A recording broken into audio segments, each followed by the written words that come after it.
Welcome to the Morningstar series, Ask the Expert. I'm Holly Black. With me is David Barron. He's head of index equity at LGIM. Hello. Hello, how you doing? I'm good. So we're here today to talk about how index investing and ESG work together. So what are some of the ways you can express your worldview through an index fund? Sure. I think there's kind of three main approaches that people take. The first, and I would call it the traditional approach, is just kind of a divestment consideration. So just removing stocks that maybe score bad on ESG from the portfolio and reweighting the rest. Then you kind of see a more integrated approach using maybe an optimization, trying to target a certain ESG objective. And the last, I would say, is kind of a tilted approach. So just allocate to some companies who score well and take some away from companies who don't, but still maintain exposure so you can engage and incentivize change.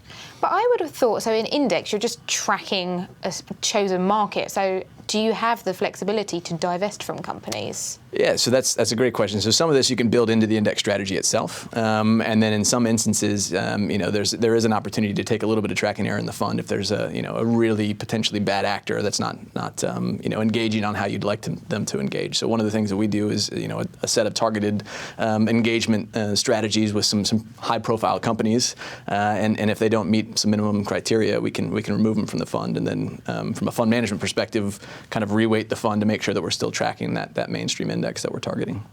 And is divestment a last resort for you?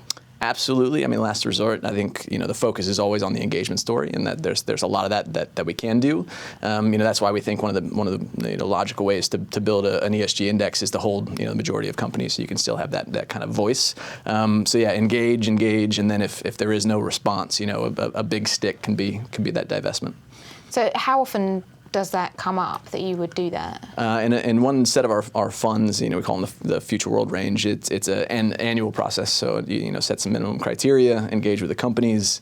If they don't adhere to some of these fairly straightforward things that we're trying to incentivize them to change, then we divest from kind of the whole series. And that's a pretty powerful stick, we think. We also have the opportunity to vote against share for the rest of the assets that we hold in kind of standard index products where we're not going to take that tracking error.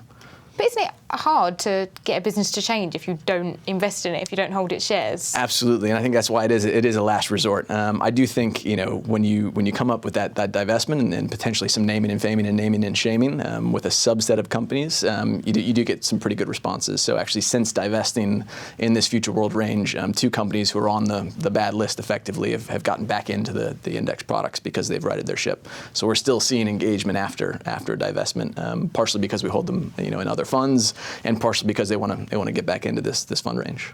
And how much does that change the index? So if I want to track the FTSE or the S&P, and you're divesting, am I still just getting the FTSE's return, or? Yeah, I think the way we set it up is clients. It's always about client solutions delivering what the client wants. So we do have a set of funds that don't have any of this divestment in them, right? And you can be part of that fund range and guarantee that you're going to track to the best of our abilities. We're very open and honest about the funds that do incorporate the divestment, and we have a max tracking error tolerance. So at the end of the day, even in these funds that do incorporate divestment, I want to deliver the index return for these clients, and so the amount of tracking error that we take is fairly limited, and it's all about redistribution of that capital and trying to minimize tracking error.